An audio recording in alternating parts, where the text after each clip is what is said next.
right, let's have a little tutorial on how to graft together a Moebius twist cowl like the Natalie cowl. So right now I finished blocking this cowl and I've got one edge that's still a provisional cast on here and then one which has live stitches on a barber cord. So in order to graft this together, I'm going to need two needles, two 16-inch needles of the same size I used to knit this piece. So for me, that's a US 2. For most people, I think it would be a 3. I am a very loose knitter. So the first thing I'm going to do is just I've got a stopper on one end. This is a coconut stopper just to prevent them from falling off. And I'm just going to slip these stitches back onto the needle. This is not super easy because a size 2 needle just makes for really small stitches. Although getting it back onto the needle is a lot easier than getting it onto a barber cord. I will say that. I lost a lot of stitches when I tried to put this on the barber cords. And that's fine because Shetland wool is really sticky, but like, yeah, that can be dangerous. Dangerous. Okay. It's a little tricky. Here we go. I always like to fold it in half to make it easier, like magic loop style almost, but that doesn't always work. Okay, how are we going to do this? There are a lot of different methods to this, and I'm sure some people have a really good method, and some people are like, I am terrible at this. I feel like I'm in the middle with barber cords. I don't really have like a technique necessarily. Like some people just have this, oh, see, there we go. We lost a few stitches there, but that's okay. Shetland wool is sticky. I'm not going to lose them. There we go. Whoop, 2 more. Okay, 1, 2, okay. So now got a stopper on that one. That's exactly the side I want the stopper on, so that's convenient. Now, this is a little more difficult. I will be stopping this in the middle so you don't actually have to watch me do the whole thing. So I need to find the halfway point. I'm going to actually just do that by looking at the motifs. 1, 2, 3, 4, 5, 6. Okay, so the halfway point would be at 3. Or after 3, so I should have thought about this beforehand, but I think it's in the middle of this one. So this type of provisional cast on, I'd better put the stopper on the needle. This is my funky one. You can tell it's all bent. It came that way, actually. I should have probably like written to them, but it doesn't really affect the knitting. Now I'm going to pick up my stitches here.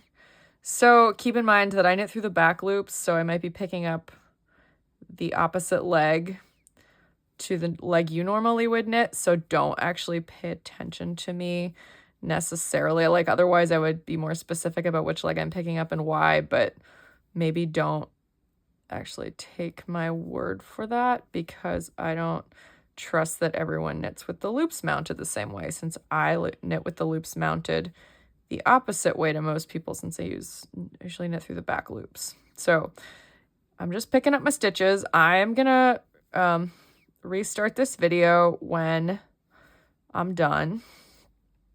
But yeah, we'll see you on the other side.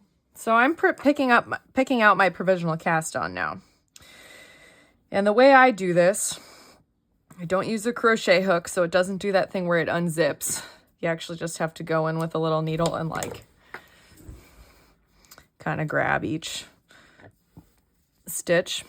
You know what? I need another stopper. I don't think I necessarily need stoppers on the other ends right now because they're not super active. So we're going to put the other stopper here so that we're not losing too much.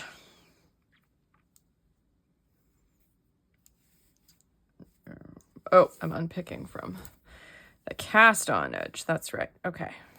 Better the cast on spot. So I'm just unpicking this provisional cast on now. So this is the next step. You get rid of your provisional cast on so that all you have on the needles are live stitches, which you can see is happening here.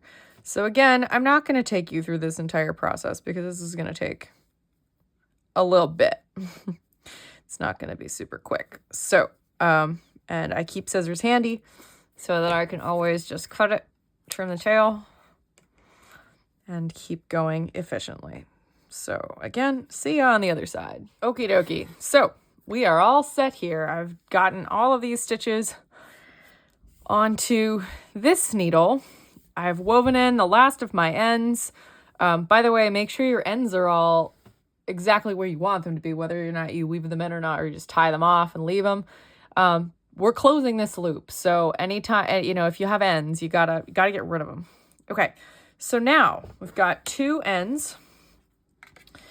We also need a tapestry needle here. I like the small ones for this particular type of yarn because it's thin. I don't want them slipping off. Okay, so now where do I keep those stitch holders? So I want to keep the stitch holder on the right hand needle over here. And now I come over here to the other end. What I want to do, here's the mistake a lot of people make, and I've done this countless times, is that I accidentally sew the front side to the back side. So, oh wait, yeah. So I lied. Actually don't want, it's because this is going to become the right hand needle when I flip it around. Look at that. See, this is why I make mistakes like that all the time. So I'm taking the stopper off of the left hand needle, but only after I've turned it around because I want to sew outside to outside like this. So that means that I'm grafting these 2 together. So I need to put, this is a little hard to tell which needle is which, but I need to make sure I have the stoppers on my right hand needles. And I need to have these guys available to me. So now you can do this in bits. Like some people like to just have small pieces of, you know, yarn when they Kitchener. Some people like to have a really, really long tail. I think, you know, at this time, I think I'm going to go for a little bit shorter of a tail. And then I'm going to spit splice these together because you know what? That seems like actually a reasonable thing here. Okay. So now I'm going to start Kitchener stitching. So again, keep in mind that I go in through the back loops with knitting and purling. So when I Kitchener stitch, I go through the back loops. So this may look really foreign to you. Ugh, some of these are twisted the wrong way for me, but that is fine. Okay, so actually I guess I'm going to mount. All right, well, I'm going to go in through the front loops with the back needle because those are mounted that way. And I'm just going to keep going until I get all the way around to the end, which is going to take a hot minute. You need to be patient with this because it tends to take sometimes this takes me like an hour. This is a lot of stitches to Kitchener, especially if you are a slow Kitchener stitcher or a meticulous Kitchener stitcher. Be patient with yourself. This takes a long time. This is a lot of stitches. So you can do it in multiple sittings as long as you know where you are, like you know where the yarn is coming from. So you know if you're starting with the bottom needle or the top needle, and you make sure you've got some kind of thing holding your stitches on the needles, whether you slide them down really far or you use more stoppers. You know, make sure those stitches are staying on your needle securely if you put it down. But if it's really frustrating you, I would say just put it down and step away for a little bit and like take a little break, because you probably just need to step away and take a few deep breaths and maybe come back to it in 5 minutes and maybe come back to it tomorrow, depending on how mad you are. I always try to do that when I'm spinning. So if I'm spinning and I, especially, you know, like a long draw spin, this is going to only be relevant for people who spin. But like if I'm spinning long draw, I sometimes find that the yarn starts to break a lot. And when that happens, oh, I did this the wrong way. I got to purl off. When that starts to happen, I used to push through that. And now I don't. I just step away from my wheel. If I remember, like, you're angry, step away. Because that's when it stops getting productive.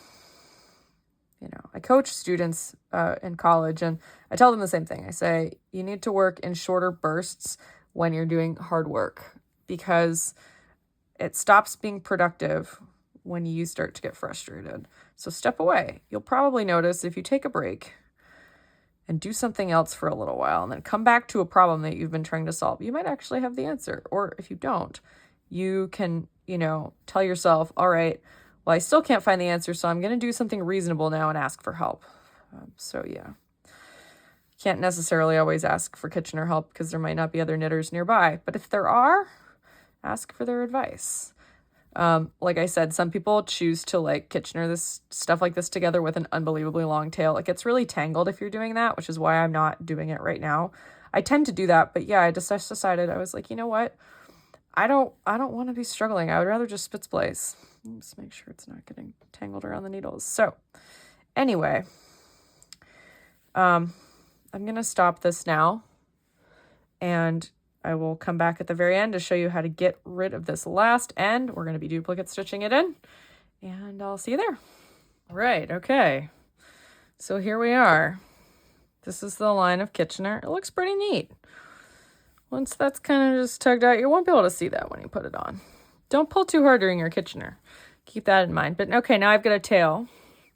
By the way, at the end, you may have to fudge it a little bit. You might have like an extra 2 stitches on one needle than the other. Just like count, you know, go in as though those 2 stitches were one, just like you're knitting 2 together.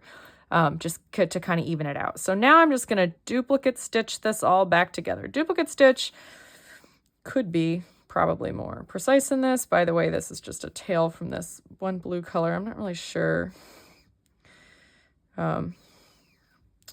where that came from, but I'm just going to stitch that in too. Duplicate stitch kind of works like this. You're kind of going in through there and then down. If you don't know what duplicate stitch is, look it up on YouTube, but it's not too difficult. You just kind of like want to make sure you're basically trying to invisibly seam this all in here.